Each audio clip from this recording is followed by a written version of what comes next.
नमस्कार प्रणाम। हम गायक मुकुल सिंह अब सब श्रोता समाज के हाथ जोड़ के प्रणाम करतनी, गोड़ लगतनी। और आप लोग यह लाइव में जल्दी से जल्दी जुड़ जाइए और अपना आशीर्वाद प्यार अपना भाई के दीजिए। भैया लाइव बनी भैया फेसबुक पे। कौन है? एक्टर जेपी तिवारी साहब। ओके ओके ओके ओके भैया, तो आप लोग जल्दी जल्दी जुड़ जाइए। और आज कुछ दिल के बात करे के भोजपुरी भाषा, देखिए हमनी के भोजपुरी के भाषा ना कह सकनी जा, लेकिन हमनी के तो दिल से माने नहीं जाना। तो हमनी के तो अपना से म्यूजिक डायरेक्टर विकास पांडे जी, बहुत अच्छे म्यूजिक डायरेक्टर मेरे भाई लाइव में जुड़ चुके हैं। और स्वागत अभिनंदन बा विकास जी, कैसन बानी? और बहुत ही बढ़िया गीतकार बबलू भैया, बबलू बलवान भैया, जेकर लिखल गीत अभी बहुत धूम मचा रहा बा। राजपूत सिंह अंकित का हाल बा? एकदम सब आप लोग का आशीर्वाद बा और आप लोग जल्दी जल्दी जुड़ी। और हाँ, एक बार रिक्वेस्ट बा आप लोग से कि आप लोग थोड़ा ग्रुप शेयर लगा दे, कहे से कि आज जवन हम लाइव आइल बनी कौनो प्रमोशन खातिर नहीं किया। हम कुछ दिन से एगो बात के लेके बहुत माने परेशान का बनी, लेकिन दिल में कचोटत रहे कि यार हमारा लाइव आवे के चाहिए, बोले के चाहिए। शायद हमारा के मिलियन में लोग ना देखेलें, लेकिन जे भी लोग देखेला, जे भी दिल से प्यार करे वाला बा, उ लोग के कम से कम उ लोग तक की बात पहुंच पावे। और कन्हैया हमार भाई बहुत ही बढ़िया वीडियो डायरेक्टर, सोनू सिंह, सब लोग जुड़ चुकल बा। आप लोग ग्रुप शेयर लगा दीजिए प्लीज़, रिक्वेस्ट है आप लोगों से। और हम बता दी कि आज लाइव के कारण बा भैया कि अभी भोजपुरी में बहुत अलग टाइप के माने चल रहा बा। अनुग्रह नारायण भैया भी जुड़ चुकल बने, शशि भूषण भैया हमार गर्जीवन जुड़ चुकल बने। भैया का स्वागत अभिनंदन बा। आप लोग ग्रुप शेयर लगा दीजिए प्लीज़, रिक्वेस्ट है आप लोगों से एकदम। जे भी देखता है लाइव के, बबलू भैया सब लोग लगाई भैया, आप लोग एक एक ग्रुप शेयर लगा दीजिए, क्योंकि ये लाइव थोड़ा अलग है। और सुबह सुबह लाइव बनी है, हम एक खातिर वह सबसे हम माफ़ी मांगता नहीं, कहें सुबह में सब लोग अभी के सुत के उठल, लेकिन हाँ हम जुड़ल बनी। आशीष रंजन जी, अरे स्वागत अभिनंदन। और तनिष्क ओझा भैया, पीयूष मिश्रा हमारे छोट भाई, बहुत ही बेहतरीन गायक, लव यू हमारे भाई। राजीव कुमार यादव भैया, राजीव भैया भी जुड़ चुकल बड़ा। शुभम राजपूत, जय श्री राम हमारे भाई। हम लाइव खातिर आइल बनी कि अभी 3-4 दिन से का कहीं, बहुत दिन से बवाल चलता कलाकार लोग में, अपने में एकदम युद्ध टाइप के चलता। मान ली कि रोहित प्रधान भैया भोजपुरी आज नंगा करके रोड पर छोड़ दिल बालो। हमारे बहुत ही बढ़िया गार्जीवन रोहित प्रधान भैया, जो कि फोक बहुत अच्छा गाते हैं, लव यू भैया, इनका आशीर्वाद प्यार हमारा हमेशा मिलेला। रवि सिंह जी, तुम्हारा भाई देवा बाबू, क्या हाल है सर? एकदम देवा भैया ठीक भाई। एक्टर जेपी तिवारी हमार भैया, हमार बड़ गार्जीवन, जरा आशीर्वाद प्यार मिलेला, जरा स्टूडियो में, संगम स्टूडियो में हमने के गावे नहीं जा, बजावे नहीं जा, एकदम गर्दा। Singer Vipul Lal Yadav, love you भाई हमार। ग्रुप शेयर लगा दो प्लीज़, रिक्वेस्ट बा एगो। और रोहित भैया आप भी ग्रुप शेयर लगा दीजिए। मेरे गार्जीवन चंद्रेश राय भैया भी जुड़ चुके हैं। और ठंडा के दिन बा, लाइव आवे के बहुत ही बढ़िया। अब हमारा के यहाँ वैसा व्यवस्था नहीं है कि हम हाई फाई एसी रूम से मान ली कि और बहुत बढ़िया रूम से लाइव आ सकें, तो मैं प्राकृतिक के गोद से लाइव आया हूँ और आप लोग देख सकते हैं। हो गई बात। शुभम राजपूत, लव यू शुभम भाई हमार। सिंगर विपुल लाल यादव, का हाल भैया? एकदम ठीक बा। विपुल तनी ग्रुप शेयर लगा दो। सत्येंद्र भैया, राजधानी भैया, सिंगर विकास बेदर्दी जी, गीतकार। और दीपक भैया, दीपक राय भैया बहुत ही बढ़िया गीतकार। हमार बहन नूतन भी देखती है लाइव के। तो मैं बता दूं कि हमारा आज लाइव आवे के कारण मेन मकसद बा भैया कि भोजपुरी में अभी लगातार कंट्रोवर्सी, लगातार विवाद चल रहा बा। मान लीजिए कि कोनो ना स्टार कोनो एगो शब्द कुछ बोल रहे, उनका के धो के कुछ दिन लड़े के बा, एकदम रहे के बा जगह से। आप लोग महाराज, आप लोग स्टार हैं, आप लोग कंट्रोवर्सी किस लिए कर रहे हैं? आप लोग तो लोग सुनती है, आप लोगों का आशीर्वाद प्यार हमेशा मिलता है। जेपी तिवारी के लड़का भइल बा ना, अभी कहाँ लड़का लड़की एगो बाल लो नू, भतीजा भतीजी गायक विशाल बेदर्दी एकदम ठीक बनी बाबू, ग्रुप शेयर लगा दी हम। तो हम बता दी कि सुबह सुबह लाइव ऐसे नहीं है कि बहुत लड़ाई झगड़ा चल रहा बा, एकदम भोजपुरी में लागत है कि मर्डर हो जाई। लक्ष्मण योधा जी भैया का स्वागत अभिनंदन बा। सुबह सुबह हमारे भैया जुड़ल बड़ा, फौज में बना तो 4 बजे जाग जाते हैं। राजू बाबा बहुत ही बढ़िया ढोलक प्लेयर। और मैं आज लाइव आया हूँ, देखिए आप लोग, हम प्रकृति के गोद से लाइव आयल बनी। एने से सूरज भगवान के किरण और पीछे पेड़ पौधा और छत पे बैठल बनी। अब एक से बढ़िया जगह कुछ ना हो सकेला हमनी खातिर। कौन काम बा एसी में बैठला के, यहाँ से अच्छा जगह कुछ नहीं हो सकता है। अब आप लोग जौन बड़ लोग बा इहो मानत है कि हाँ तारा भी जुगाड़े लिखे तो तू कहाँ बैठब, तो हमारा सही बात बा, हमारा भी जुगाड़ नहीं खे, हम एजे से लाइव आइल बनी। और मुकेश सिंह जी, मुकेश भैया, लक्ष्मण योद्धा जय हो। लक्ष्मण भैया ग्रुप शेयर आप लगा दे तो बहुत अच्छा हो जाए, बहुत ही बढ़िया। अभी लक्ष्मण भैया बहुत अच्छे इंसान है, मुझे बहुत प्यार करते हैं, भैया को प्रणाम। तो हम बता देते नहीं कि लगातार बात विवाद बहुत चल जाता। पहले गीत गौनई जब होत रहे तो गीत गौनई के माध्यम से जवाब दियात रहे। ऑफ का बा कि फेसबुक पे लाइव आवे के बा, हुनका के गरिया देवे के बा, हिंका गरिया देवे के बा। आप लोग को ये समझना चाहिए कि हाँ फेसबुक सिर्फ और सिर्फ आप ही लोग नहीं चलाते हैं, माँ बहनें भी चलाती हैं और आप लोगों का फैन फॉलोअर बहुत अच्छा है। कहीं भी अगर आप ओपन कीजिएगा तब तक आपका पेज आ ही जाता है, वही में धमकी चालू बा। तो ये सब गलत बात बा। आप लोग से नम्र निवेदन बा कि आप लोग ऐसा मत करी। गीत गौनई हाँ ठीक बा, हम ही नहीं कहत कि आप लोग पूर्वी निर्गुण छपरहिया अब गाई, कैसे पब्लिकों को हम देख चुकल बनी। बुलेट यादव हमारे छोट भाई, चंदू भैया, सब लोग ग्रुप शेयर लगा दी प्लीज़। हम ए व्यास बड़ा स्मार्ट लागत, बड़ा बहुत बहुत धन्यवाद हमारे बड़े भैया गर्जीवन सुजीत भैया। तो हम एगो बात भैया, फिल्म करे जाता नहीं तो स्मार्टनेस तनी जरूरी बा नु, पर्सनालिटी पर ध्यान देवल बा। तो बता देता नहीं कि आप लोग, जब आप लोग ऐसे कीजिएगा, आप लोग बहुत बड़े स्टार हैं, आप लोगों का पेज हो या यूट्यूब चैनल हो, यूट्यूब खोलते खानी रोवा सबके गाना आ जाला। तो ये बताएं कि अब कलाकार गुंडा भी हो चुके हैं, रोहित भैया लिखल बड़ा सही बात बा भैया। अब तो हम देखा था नहीं 2-4-5 दिन से कि 2-4-5 दिन से का 1-1.5 महीना से प्रथा चलिया होता कि सुना जाए दिन भेटा जी बनू वही दिन पता लग जी कहाँ मिलबे, आओ मिल। ये क्या है बताइए? आप कलाकार हैं, कलाकार कठोर कैसे हो सकता है? नहीं हो सकता है। कलाकार कोमल दिल का होता है, तभी उसके पास सरस्वती रहती है। लेकिन आज सरस्वती के कोनो वैल्यू नहीं है। पैसा कमा लेते हैं आप लोग, जब पैसा आवेला ना तो इंसान के बहुत नम्र रहे के चाहिए। सब के बात करते नहीं, सब स्टार के बात करते नहीं, हम बुरा नहीं मानने वाला केहू। हम सब लोग के रिस्पेक्टो करी ना, और सब लोग के जो गलत रही गलत पे हम बोलब। बहुत बहुत बधाई, बहुत बहुत धन्यवाद बुलेट बाबू, हमारे बहुत ही बढ़िया गीतकार विशाल राज। तो हम अभी नाम केहू के नहीं ले पाओ, तेरा खातिर क्षमा प्रार्थी बात हम बोल लेते नहीं। ओकर बाद हमने का बतियावल जी, मिथिलेश भैया, जितेंद्र भैया। तो अभी लगातार हम देखत नहीं कि हौ हुनका के मारे चल गई बड़ा, हिंका के मार दिहल हैं, और यूट्यूब पे गलत थंबनेल लगा के ये उनको ये ऐसे बोला। यूट्यूब वाले भैया आप लोग भी ऐसे मत कीजिए प्लीज़, रिक्वेस्ट है। और हम लोग तो रिक्वेस्ट ही कर सकते हैं, ऑर्डर नहीं दे सकते हैं, आदेश नहीं कर सकते हैं, क्योंकि हम लोग छोटे कलाकार हैं। और छोट कलाकार के का मान ली कि अभी बकबकाता नहीं, अभी हमारे चैनल पे स्ट्राइक मारे स्टार्ट कर दे वाला लोग कब कल ऐसा भइल बा कि, तो मान लीजिए कि ये सब गलत बात है।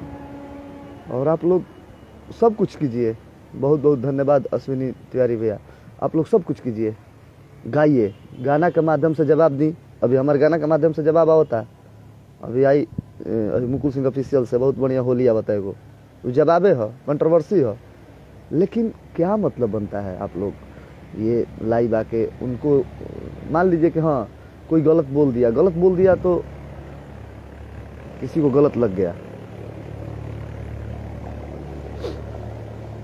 राजा राजेश भैया टाइम बर्बाद नहीं करत भैया। एगो बात जान ली, बुरा लागल है और बुरा लागेला ना तब केकरा से अगर इहे सब आशीर्वाद प्यार देवी ना तो यहाँ सबसे बतियाए में कौन दिक्कत बा। टाइम वेस्ट नहीं कर रहा हूँ मैं, आप लोगों का आशीर्वाद प्यार पा रहा हूँ बस। तब हम बता देते कि बुरा लागेला। मान ली कि हमार भाई अभी कुछ दिन पहले कल्लू अरविंद अकेला कल्लू जी बोलने मंच से कि यादव जी की बेटी सपना में आती है। ठीक है, गलत बोले हैं, नो डाउट गलत बोले हैं, लेकिन मंच पे बोल दिए और एकदम गलत बोले हैं। तो गलत बोले हैं तो ठीक है, अगर बहुत ज़्यादा वो गलत बोल देना तो माफ़ियो मांग लेना। उनकर बड़प्पन बा भाई के हमारा कि तू माफ़ी मांगला। फिर खेसारी भैया लाई बेले, खेसारी भैया के भी बहुत गुस्सा आई रहे, बहुत गुस्सा आई रहे कि मान लीजिए कि हाँ यार बुरा तो लगता है नो डाउट। तो ठीक है, खेसारी भैया लाइव आया, खेसारी भैया भी बोले, ओकर बाद भी बात हो जे खत्म कर देवे के रहे। गुलाम भैया हमार गर्जीवन जे कि हमार म्यूजिक डायरेक्टर, हमार भैया के आशीर्वाद प्यार से हम गाई ना बजाई ना, और भैया भी जुड़ चुकल बना। अब दिन दूर नहीं के स्टार आगे भिखार सब लगाना पड़ेगा। सही बात रोहित भैया। तो मान लीजिए कि हाँ खेसारियो भैया भी अपन बोल ले, गुस्सा में बुला गल। ठीक, ओकरा बाद हम देखत तनी कि हई हुंका के लाई बाके, हई हुंका के लाई बाके, हई हुंका के यूट्यूब पे। क्या मतलब है यार, वो लोग स्टार है, मान लीजिए कि अपने में समझ बूझ ली हम लोग, हमनी के का बीच में पड़े के बाद बताएं। और माफ़ी तारे महाराज, रामायण के बात हम करत तनी। जब रामायण आप लोग देखब, जब राम जी चढ़ाई कैले बने लंका पे, तब लास्ट ऑप्शन दियाइल बा जौन की बहुत बड़ गलती, ये तो बहुत बड़ गलती मान ली कि बहुत बड़ गलती कैले रहन रावण, सीता जी के हरण कैले रहन बताई। और हरण कैला के बावजूद भी उनका के लास्ट ऑप्शन देवल गई बा कि अभी सारे मूर्ख अभियो से माफ़ी मांग ले तो तोरा के माफ़ कर देवल गई। लेकिन माफ़ी ना मांगले रावण, ओकरा बाद ई कुल भइल। लेकिन आप लोग तो महाराज, ये रामायण का बात है, हमनी के तो इंसान बनी जा, हमनी के तो पिलुआ बनी जा, कोनो एथिए नहीं के, कोनो औकात बा हमनी के महाराज वहाँ सबके सामने। तो जब वजह से चली आवता माफ़ी वाली बात, तो ठीक है। अब लोग बोलते हैं कि गोली मार के, गोली नहीं, ये बात नहीं है।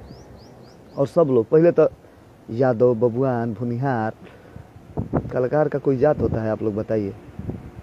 अभी हमारे कहाँ लोग फ़ोन करेला ना तो पूछेला, मुकुल भाई रोगा कौन जात हई? अभी तक हाँ मैं सिंह लगाता हूँ और राजपूत हूँ, ये तो बात है, लेकिन सिंह तो बहुत लोग लगावेला। तो एक मतलब का भी कलाकार का कोई जात नहीं होता है। कलाकार के एकदम जातीयता में बांट दिल बड़ा लोग। हुनकर गाना हो सुनी है तो डिसलाइक करी है, हिंकर गाना है सुनी है तो डिसलाइक करी है। का मतलब है यार, पहले के भी लोग गावत रहे। अभी हमनी के तो बहुत दूर बहुत पुरानिया लोग के नहीं देख ले, लेकिन हाँ भरत चाचा, विष्णु चाचा के, गोपाल भैया के, अशोक मिश्रा भैया के, कमलवास चाचा के, सब लोग के देखले बा आदमी।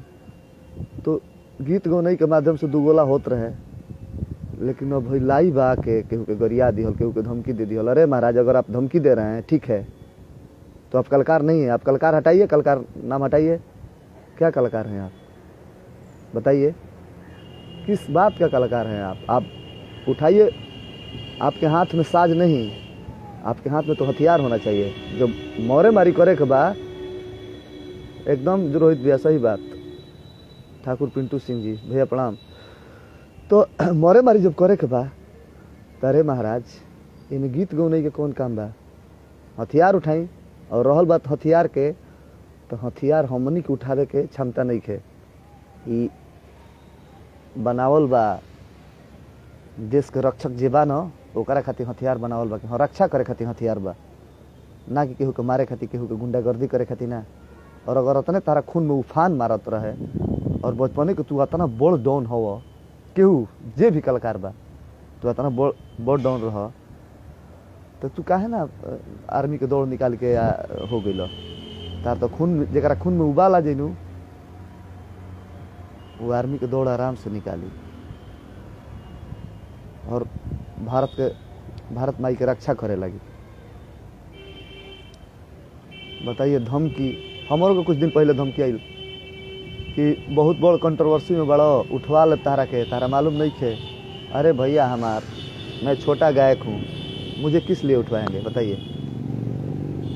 और गलत, ठीक बा, गलत मान लीजिए कि पवन भैया, खेसारी भैया, कल्लू, वो लोग तो महाराज ठीक है, वो लोग कर रहे हैं। जौन है बीच में बालो, जौन है कुल इर्द गिर्द रहे वाला लोग, क्या मतलब है भैया, क्या मतलब है बताइए। आप लोगों को तो समझाना चाहिए सभी लोगों को, नहीं ये गलत बात है। जाती आता खाली हमारा प्रोग्राम बाबू साहब सुने लें, यादव जी सुने लें, सब लोग सुनते हैं, सब लोगों का आशीर्वाद प्यार मिलता है। मुझे सभी लोग मानते हैं, मैं क्योंकि मैं एक कलाकार बन के आया हूँ। कौन बरियार काम नहीं के हिट होखल, हम देख ले बनी, कौन बरियार काम नहीं के। अरे महाराज कंट्रोवर्सी पे कल जाके गाना गाई, कल्लू के, खेसारी भैया का, पवन भैया का नाम लेके कल गाना गाई, कल हमारा गाना मिलियन में व्यू रही एकदम निश्चित। और हाँ, रहल बात हमार छोट भाई राजपूत बंटी सिंह, रहल बात रुपयो पैसा बहुत अहमियत रखता है लाइन में, पहले ना रहत रहे। पहले महाराज कैसेट बेचात रही सर, बहुत सुंदर सोच। रुपेश रंजन भैया का प्रणाम करते हैं, और बहुत अच्छे इंसान है। पहले ही कुल बात ना रहे, अब तो एकदम रुआ सब महाराज गजब कर दिले बनी। माने कलाकार धमकी देवेला, और धमकी क्या देना है महाराज, मार दीजिए जाके। धमकी एगो पुरान कहावत कहल बा कि जौन बादल गरजेला उ बरसेला ना, एकदम सही बात कहल बा। तो गरजिए मत, पहले तो कलाकार के धमकी देवे ही के ना चाहिए। फरिया लो, मिल लो, बर्बाद कर दे, धन का बा, धन क्या दिखाना है। यहाँ सबके आशीर्वाद प्यार मिलल बा न, तब धन भइल बा केहू के भी। और मालूम नहीं, हमारा नहीं मालूम कि यह सबके आशीर्वाद प्यार से न लोग जीरो से हीरो हो जाले हैं, हीरो से जीरो हो जाले। हम देखले बनी, बहुत स्टार के देखले बनी कि बाजल नू, अभी लोग सबके नाम हम ना धरब कि उन लोगों से बड़ा स्टार मैं किसी को नहीं मानता हूँ, लेकिन आज बेचारे वो लोग, यूट्यूब का जमाना है, नहीं आए।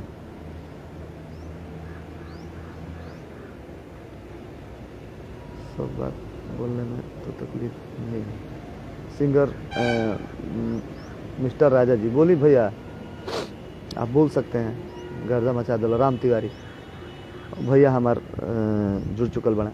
और मैं देखिए, मैं एक गरीब घर का बेटा हूँ, और हम बहुत दिन से गावतानी बजावतानी। और अभी हम कंट्रोवर्सी में कुछ दिन लिया दिहला लो हमरा के। और ना तो आप लोग हमरा के महुआ चैनल में रहुआ सब भोजपुरी के इतना बड़ शो, जौन में कि नदीम सरवन में से सरवन राठौर जी, अनुराधा पौडवाल जी, जसविंदर नरूला, आदरणीय स्वर्गीय मोहम्मद अजीज सर, ये लोग हमारा के जज कैल, और हम ओजा से ही नहीं।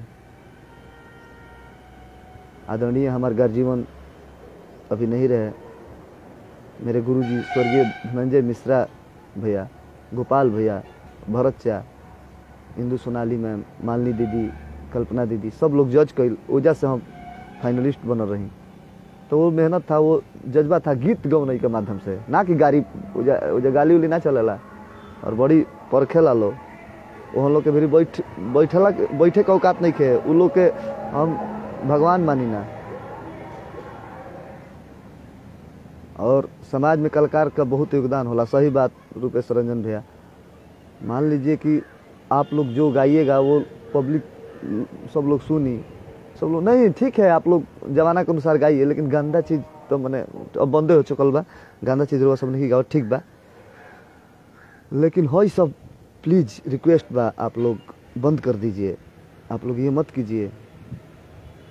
और जे भोजपुरी के संरक्षक बा ना, जे भोजपुरी के बहुत बड़ संरक्षक बा, आप लोग भी महाराज, आप लोग भी संरक्षक नहीं, आप लोग भक्षक हैं। क्या करते हैं भोजपुरी के लिए बताइए। नीमन गाना का प्रमोटर हुआ सब करे ना, खराब गाना का तो बजा के लिंक, क्या गईले बड़े अरे का गोइले बड़ा तू काहे खातिर बजावत रह? हैं कलाकार के नाम पे ये लोग कलंक है। सही बात भैया, एकदम ये कलंके बालो। हमने कहा था ना दिन से भैया, अरे यार आप लोग गर्जीवन है, आप लोगों को हम लोग सुनते हैं। का सुनी आदमी हैं? धमकी रहो सबके सुनी, उनका के मार दो, हिंगा के फाड़ दो, हद है। गायकी जब बढ़िया होले ना, कोनो कोनो गीत लागेला तो बहुत मजा आ जाला। अरे यार क्या बात है। अभी इंतजार बा, अभी लोगन के इंतजार बा ना कि हाँ भाई पवन भैया के होली कुछ आई मिजाजी। तो गायकी के ना कि उनका धमकी के लोग जे लयदार बनू ई इंतजार ना करी, कहिया आके लाई बा धमकी दिए कि बाबू जिस दिन मिलोगे ना उसी दिन काटेंगे। नहीं, जो लोग लयदार बा एक इंतजार नहीं करत, वो इंतजार करता कि पवन भैया के कहिया होली आई, खेसारी भैया के कहिया बढ़िया होली आई, मिजाजी होली। तो आप लोग भोजपुरी को ना ऐसे मत कीजिए प्लीज़, रिक्वेस्ट है। और अगर कलाकार हैं आप तो ये धमकी देना छोड़िए किसी को भी। और महाराज धमकी इतना आसान बा, केहू के मार दी होला, केहू के काट दी होला। आप लोग यहाँ मिल लीजिए, वहाँ मिल लीजिए, तो रउआ सब मिलब तो गुंडा लोग के का होई? जो गुंडागर्दी करता, जो सुपारी पर काम करता, उ लोग के का होई? जब रउए सभी कुल करे लगब, सब लोग के अलग अलग बनावल नु बा, और अतने खून में उफान मारता। तो एज अगर एज माने एज तो पार हो गई बा, आर्मी के तो दौड़ब, रउआ सब दौड़ब ना, लेकिन ओकरो उपाय बा, समाज सेवा करी सब है। देखी कि हेजा कहीं कहीं ऐसा जगह बाड़ी से, अभी हो भारत में ऐसा जगह बाड़ी से, अभी तो बहुत कम भइल बा, लेकिन अभी भी बाड़ी से कि हाँ हेजा लूटपाट होला, वो काहे नहीं खींचे जाके रात में पहरा दे कि चोर कुल के धो ले के बा। सिंगर शेष ना तो जा हमार छोट भाई।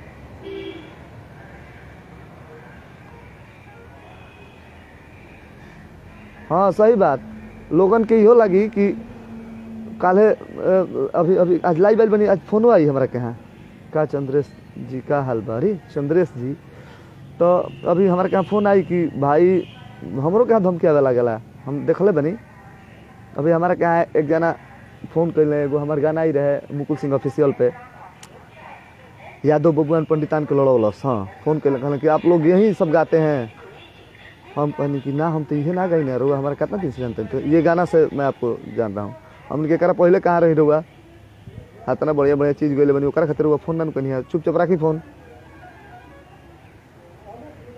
तो यह सब बात भले आप लोग ग्रुप शेयर लगा दीजिए, शेषनाथ आप भी लगा देना मेरे भाई। तो ये गलत बात है।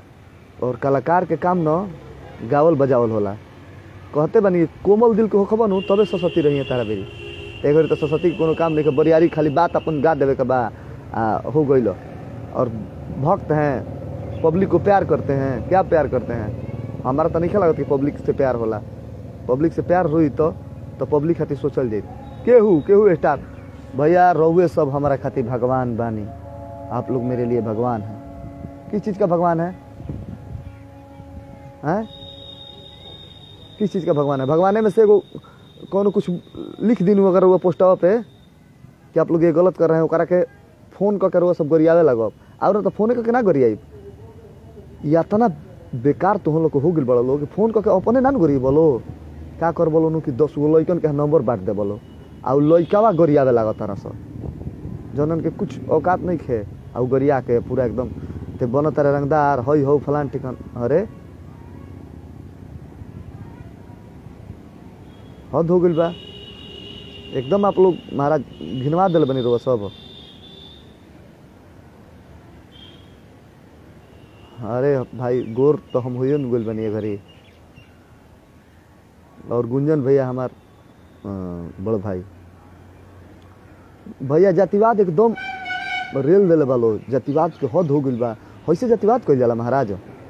हाँ बहुत बहुत धन्यवाद भाई, हमार चैनल मोनेटाइज भइल और ओकरा खातिर बधाई देता रहे हमार भाई शेषनाथ ओझा मुकुल सिंह ऑफिशियल। ऐसे जातिवाद किया जाता है बताइए आप लोग, एकदम हद पार हो गया है। हम यादव जी हैं, तो हम बाबू साहेब हई, तो हम भुनिहार जी हई, तो हम कोईरान जी हई। गाइए आप लोग गाइए, लेकिन हाँ किसी बाबू साहेब खती गावो, यादव जी खती गावो, लेकिन हाँ केहू के शिकायत मत करो। गावो अब स्टार्टे हो गई तो गावो लो, कोनो दिक्कत नहीं है। केहू के धमकी मत दो। धमकी दे तारा अगला दिन कुछ अगर हो गए ओकरा तब ओकर जाके ओकरा घर वाला FIR कर दिह कि काली करे धमकी मिल रहे। ठीक बा, तारा प्रति कुछ हो ना पाई, तू बहुत बड़ा आदमी, बड़ा रुपया बिक के तारा कुछ ना उखड़ पाई, लेकिन कुछ देरी खातिर नू परेशान तो हो जीव।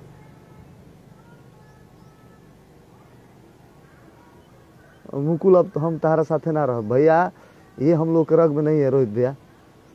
वे मर्दे हमनी से तो जरे वाला बाणे, हाँ जरे वाला बाणे हमनी से। अरे यार देखिए, अगर इस लाइन में आए हैं और कुछ कीजिएगा। और एक और बात बता देता नहीं, स्टेज प्रोग्राम के बात बताओ नहीं। हम स्टेज पे से आज तक हम अपना स्टेज प्रोग्राम से लाइव बनावत रही फेसबुक से, लेकिन अब फेसबुक पे लाइव आई हमू बहुत कुछ बात बोली ना, बहुत कुछ मंच पे बोलाला। और गोलू तिवारी कबड्डी हमार भाई, बहुत बढ़िया कबड्डी प्लेयर, तो हमू अब लाइव आई स्टेज प्रोग्राम अपन, क्योंकि हम लोग करते हैं स्टेज शो। और आप लोग का अगर राय होगा तो हम लोग भी लाइव आएंगे। राजेश गुप्ता भैया बहुत ही बढ़िया वीडियो डायरेक्टर, भैया का स्वागत अभिनंदन बा। आप लोग ग्रुप शेयर लगा दीजिए प्लीज़। तो हम बताए तनी कि आज लाइव आवे के कारण यह रहे कि हई धमकी वाला कलाकार जातना बाड़ो लो, धमकी वाला कलाकार जे धमकी देवे वाला बा, तो हम लोग कलाकार ना हो लो, अपना कलाकार मत कहो लो, गीतकार, संगीतकार और गायक मत लगाइए। आप लोग क्रिमिनल लगा लीजिए, क्रिमिनल। बरियारी गाना सुनो लो महाराज, पैसा का डालेगा बा, पेड प्रमोशन में पैसा काहे खातिर डलावता रहो। और मुझे नहीं मालूम है कैसे आप लोगों का गाना चलता है। हाँ हमने गर्दा कह लो, गुंडा कह लो, सही बात, हमारा सब मालूम बा।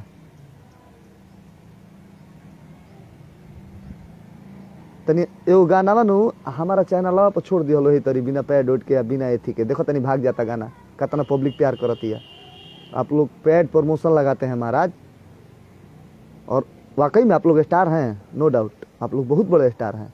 आप लोगों को पब्लिक जानती है,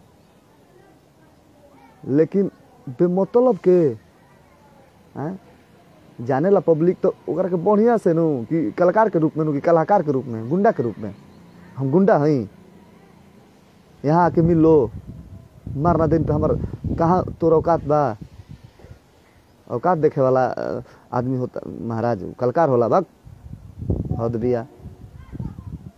आप लोग महाराज कुछ भी मने आई के एकदम हुल्ले रहे के बा। गीत गौनई फिल्म बढ़िया बढ़िया ले आई जा, बढ़िया बढ़िया गीत, बढ़िया बढ़िया चीज़ बा। गीत गौनई के माध्यम से रिप्लाई दी जाए, वो में कोनो हाँ भैया राजेश भैया सही बात, वो हमें कोनो दिक्कत नहीं है। रोहित भैया वो बुखार फार के, सही बात भैया, एकदम मने रेला कर दिले बालो कि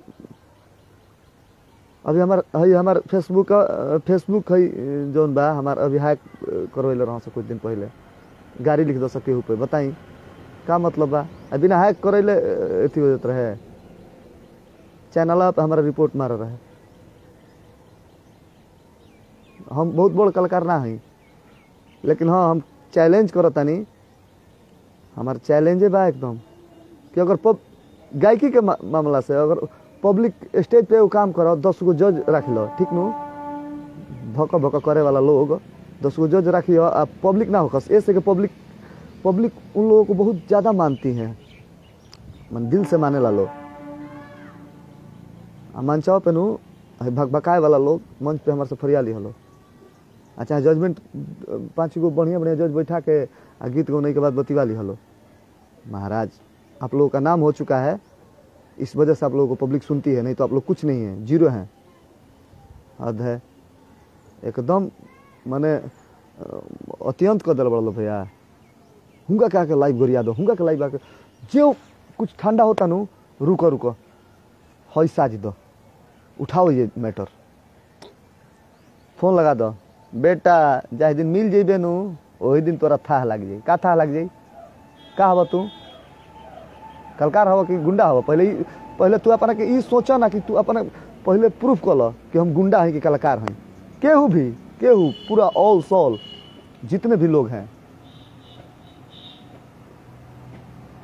हमारा कभी पहले जानत नहीं कि हम का हई का हव। तारा के तो लोग गीत गौन से नहीं जानता, एक पहले लोग जानत रहे कि हाँ एगो बहुत बड़ क्रिमिनल बने एह टाइप के तो केहू ना जानत रहे जे भी बा। और जातीयता मत कीजिए आप लोग महाराज। ब्राह्मण, राजपूत, यादव, भूमिहार, कोइरान, धोबी का ये सब का बा। हम लोगों का प्रोग्राम सिर्फ और सिर्फ यही लोग नहीं सुनते हैं, सभी लोग सुनते हैं और सभी लोग का आशीर्वाद प्यार मिलता है। छोट कलाकार बनी जाए 500 तो 500 में सब लोग रहेला, ना कि एक ही लोग रहेला।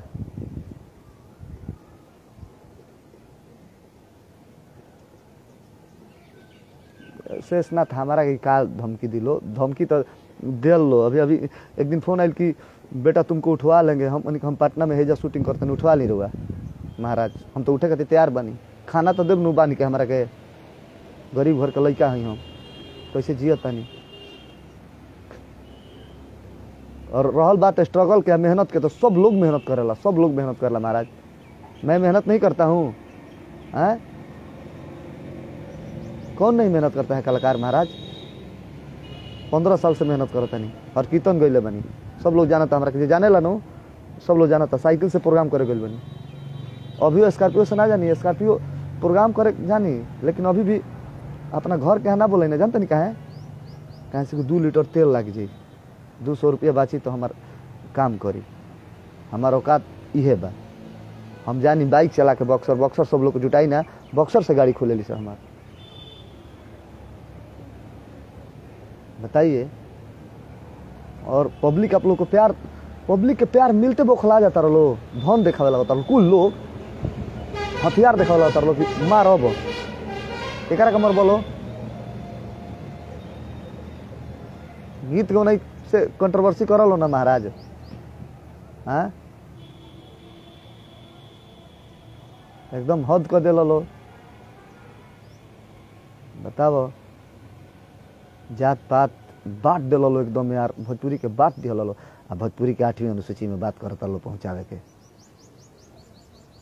भोजपुरी के एकत्रित आप लोग नहीं कर सकते हैं महाराज। बहुत ही बढ़िया कंपोजर शुभम भैया, स्वागत अभिनंदन भैया, बहुत बढ़िया, लव यू हमार भैया।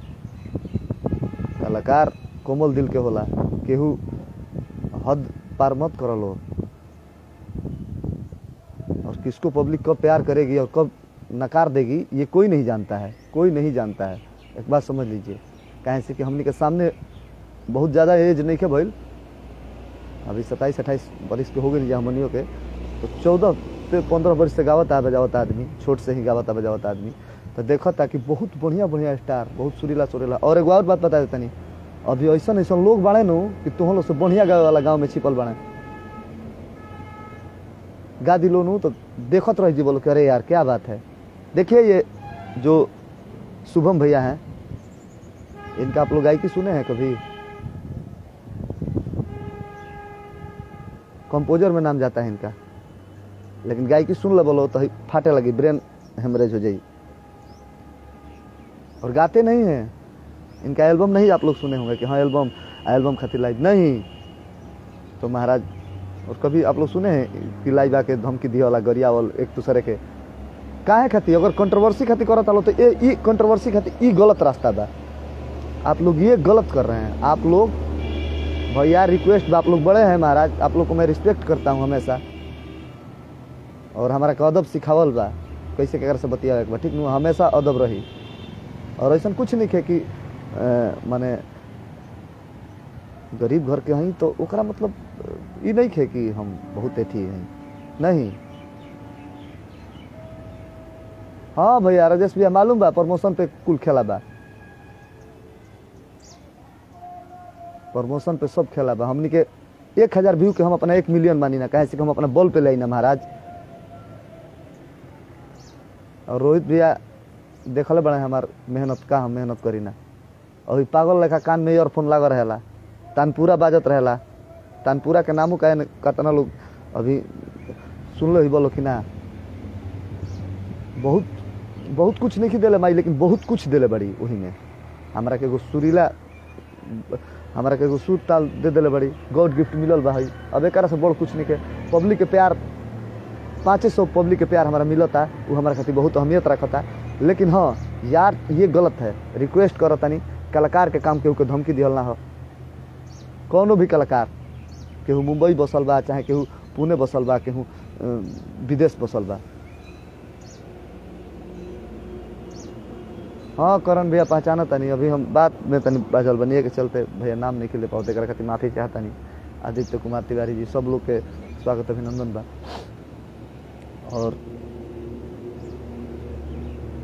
और मैं तो मानता हूँ जिसको जरा हम मानी ना, दिल से मानी ना सब लोग। और हमारा खातिर सब लोग आदर्श बा। पवन भैया होकस, खेसारी भैया होकस, प्रमोद भैया होकस, भाई कल्लू होकस, सब लोग मेरे बड़े भाई हैं। सब लोगों का आशीर्वाद प्यार मुझे मिलता है। कोई निगेटिव मेरे प्रति, कोई निगेटिव नहीं है, कोई निगेटिव नहीं है। ये मुझे मालूम है। ही ना कि हमारा केहू ना कही कि हई होने से बोला, हई होने से बोला ना। हमार अलग सोच है। और अगर किसी को लगता भी होगा कि नहीं ये पक्षपात कर रहा है, तो आप लोग सोचते रहिए भैया, लेकिन हम ना करी ना। कैसे कि हमारा फ्रेंड लिस्ट अगर चेक करब तो सब लोग बा में, और सब लोग का आशीर्वाद प्यार उतने मिलेला। यादव, बुनियार, ब्राह्मण, बाबू साहेब सब लोग बा। ऐसा तो नहीं नु कि हमारा के बाबू साहब लोग लाइक करे लें आ यादव जी डिसलाइक करे लें। ऐसा कुछ भी नहीं होता है। कलाकार हैं हम, सबके हैं हम। लेकिन आप लोग तो एकदम घटिया टाइप के महाराज भोजपुरी को बना दिए हैं। एकदम भोजपुरी के लिए हिंदी गाना गा रहे हैं, दुनिया जहान कर दिए। हेजा शूटिंग कर लेनी, हो जा फलान ठिकाने। या कुछ नहीं किए, कुछ नहीं किए हैं आप लोग, कुछ नहीं किए हैं भोजपुरी के लिए। अगर इतना तो हम लोग के धन के और मन के हथियार के घमंड बनो, तो एगो रिक्वेस्ट बा कि भोजपुरी के 8वीं अनुसूची में पहुंचा दी रहो। सब भोजपुरी भाषा बन जाओ बस। हमने के कुछ औकात नहीं खे, लेकिन हाँ हम 2 आदमी 3 आदमी जे भी हमारे साथे बा ओकर साथे हमू पहुँचब। लेकिन ये भोजपुरी बंद कीजिए आप लोग। ये धमकी धमका, उनका के धमकी दिहल, उनका के मार दिहल। इतना देरी जितना देर धमकी दे में आदमी एथी कर ले, उतना देरी में हम जितना देरी बकबकाता नहीं पागल लखनऊ, उतना देरी में हम सुबह में तनपुरा कान में लगा के या कुछ गुनगुनात रही ना।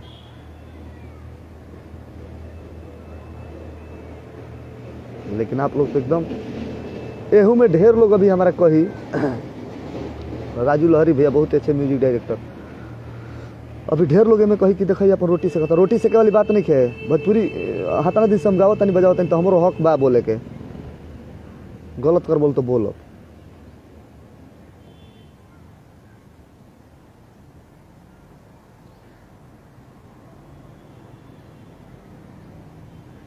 सही बात बा भैया, लक्षण तो बा हम लोग के नू।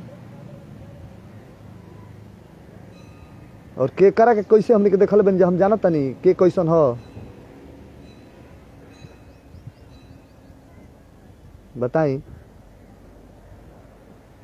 भोजपुरी खातिर का रउआ कर सकिले, इहो हम जानत नहीं। यूट्यूब से पैसा रुपया कमा के अपन चमकैले रहे के बा। पब्लिक पागल हैले बिया, पब्लिक सुनबे करी। आज हुनका के गाड़ी दे दो, हिंका के गाड़ी दे दो, तो हम लोग के तो गरीब लोग सुन ली हैं। हमने के तो खूब बढ़िया बढ़िया गानों गाई जनू, तो लोग ना सुनिए। कहते बानी कि एगो जमाना रहे, भरत चा, विष्णु चा, कौलवास चा, गोपाल भैया, मदन चा, गीत गौनाई के माध्यम से पहले दुगोला होके हमने के देखे जाए जा। दुगोला ओहरी गायत्री बाबा के, धुरान बाबा का हम छोट रही तब, तो हम कहीं कि यार गायक बने में बड़ी तुल बा। बताओ वही घड़ी गाओ, वही घड़ी जवाब कैसे लोग दी। एक घड़ी तो जवाब दे में एकदम आसान बा। वो माई के गरिया तू बहन के गरिया दो। बाहर गीत गौनाई बा, लाइव आ जा फेसबुक पे, लाइव आ जा। फेसबुक वगैरह ना रहे और फेसबुक बा, फेसबुक पे आकर गरिया दे। अभी अभी नू अभी कुछ ना हुई। अभी अगर देखिए कुछ नहीं होगा। अभी कौन स्टार के खाली गरिया दो, 20 गो चैनल वाला लो चढ़ाई लो, यूट्यूबर लोग के भी हम कहता नहीं कि 20 गो चैनल लोग के गोरिया चढ़ाई लो। बढ़िया बात आप लोग, भैया आप लोगों से भी रिक्वेस्ट है, बढ़िया बात आप लोग कहाँ रही ना रहो सब। तो मुझे जो बुरा लगता है वो मैं बोलता हूँ, और आप लोग गलत हैं तो गलत हैं। और हमने के छोट मुंह बड़ बात हमने का औकात नहीं करो सबके सामने महाराज बतियावे के बोले के। लेकिन शैलेंद्र भी अभी जुड़ चुकल बना। नहीं स्टार तो है भैया, स्टार तो है, स्टारडम मैं देखा हूँ, स्टारडम तो हम देखले बनी भैया। और एक और बात है, एगो और बात हम देखले बनी कि जे स्टार बनो हम हमारा एक दो जगह देखले बनी। जैसे बंगलोर हमार पवन भैया का प्रोग्राम रहे, पवन भैया जो मंच पे आए तो उस समय क्या हुआ कि ऊजा के जो माहौल रहे एकदम दूसरा टाइप के हो गई। ऊजा लागल कि हाँ यार सरस्वती लक्ष्मी दोनों के वास बा, गमगमा गई। यही तरह अजीत हलचल भैया के मम्मी के पुण्य तिथि में हमने कही जाओ, खेसारी बहुत बारिश पड़त रहे, लेकिन खेसारी भैया जब अल बारिश एकदम पाक, लेकिन ऊजा के गमगीर एकदम बने गजब, बने बहुत बढ़िया हो गई माहौल। लागल कि हाँ सरस्वती लक्ष्मी के वास बा। स्टार तो है नो डाउट, लेकिन स्टार हैं तो स्टार वाला काम रोवा सब करी, रोवे सब नाम जे भी बा, प्रमोद भैया, कल्लू भाई हमार स्टार तो है यार वाकई में भैया, ये तो मानना पड़ेगा। लेकिन आप लोग ये काम मत कीजिए। आप लोग कीजिएगा तो हमनियों को करे लगा, तो हम कहाँ जाइए। और गर्व से कहे नहीं जा हमनी के बचैले बनी जाओ। अभी भोजपुरी के लिए काम कीजिए महाराज। अभी बेटी के गीत एगो आवता हमार, रंजन अलवेला भैया के लिखल, और देखिएगा बेटी विदाई, तो ओकर सोच बा गाय एक और सब कुछ चीज़ तो ना ध्यान देना कि हाँ यार हर चीज़ गा देवल जाओ चीज़ गईले बनी, ऐसा बात नहीं है। लेकिन पब्लिसिटी के लिए आप लोग आते हैं। और गाली गलौज बंद कीजिए किसी को लाई बाके। और हाँ प्रमोशन वाला लोग है जौन है भोजपुरी का अश्लीलता भगा वाला लोग, तो हम लोग तो एकदम सुधर जालो। पहले सबसे बरियार अश्लील तो तोहनियों लोग फैलावता रहो, बुरा गाना लाइव में कि ये देखिए क्या बजा रहे हैं, क्या मतलब है। आप बढ़िया गाना बजवाइए जाके, बाबू है गाना बजवा दो, बजा के 5 मिनट का है ना लाइव आ जाला कि देखो कितना बढ़िया गाना बजाता है। अपन यूट्यूब चैनल अपन पेज खड़ा करे खातिर तो हम लोग कुछ कर सकेला लो, हम समझता नहीं बात।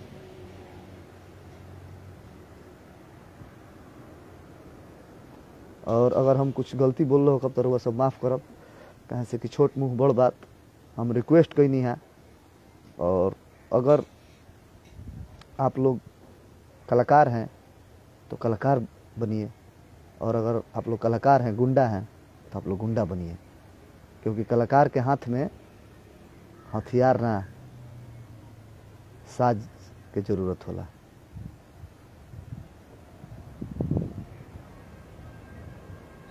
विश्व सम्मेलन में जाला लो पब्लिसिटी खातिर भैया, बताइए। और विश्व सम्मेलन की भी बात करता नहीं, शिव जी चाचा हमारा आदरणीय चाचा, आप भी ना ठीक है आप बुलाते हैं बहुत बढ़िया लोग, लेकिन एक दो आदमी की गलती बुला दी ना रहो, ऐसे कि आप कल्पना जी भरत चाचा सब लोग को बुला के सम्मान करी ना, लेकिन वही में कुछ गलतियों लोग चल जाले। अब कैसे जाले हमारा नहीं मालूम, देखिए अश्लील गईले बा और मंच से गावेला तो हमने तो बहुत कचोट के रह जाने जाके अरे यार आप लोग लड़ाई लड़ते हैं महाराज।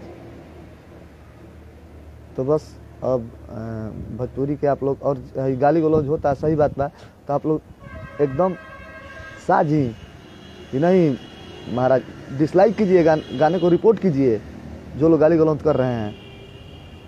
हाँ रुपया पर यूट्यूब पे गाना भगाई लो, ठीक बा भगावे दी रो बस, हमने को रुपया नहीं हमने के गाना ना भागेला।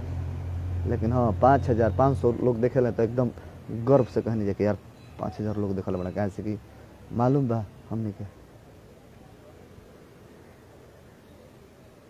राजा भाई singer Sisodia good morning, phone आवे लागल चली।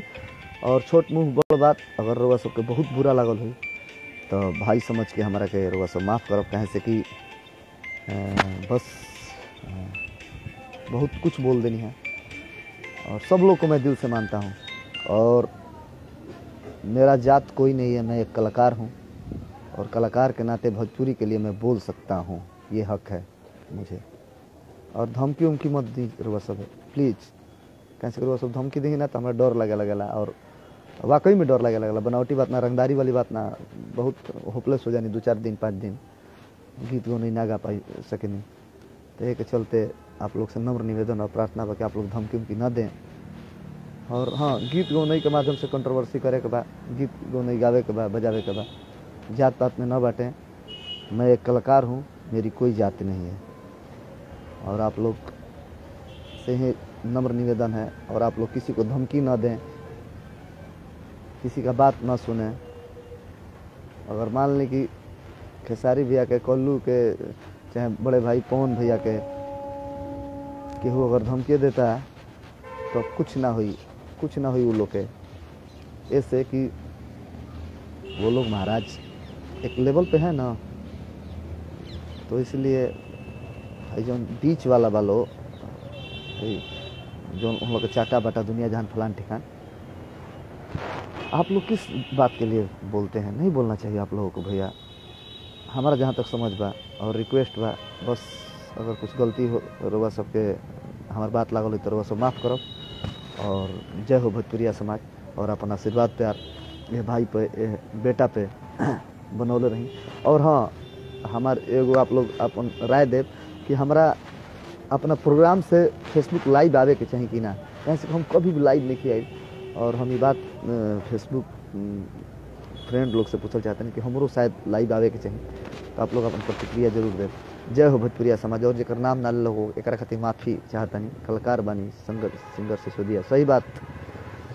तो जय हो भोजपुरिया समाज, और जय हो हमार जितना भी सीनियर कलाकार बने, सबके प्रणाम करतनी, गोड़ लगतनी, आप लोग के आशीर्वाद प्यारे ही तेरी बनल रहो।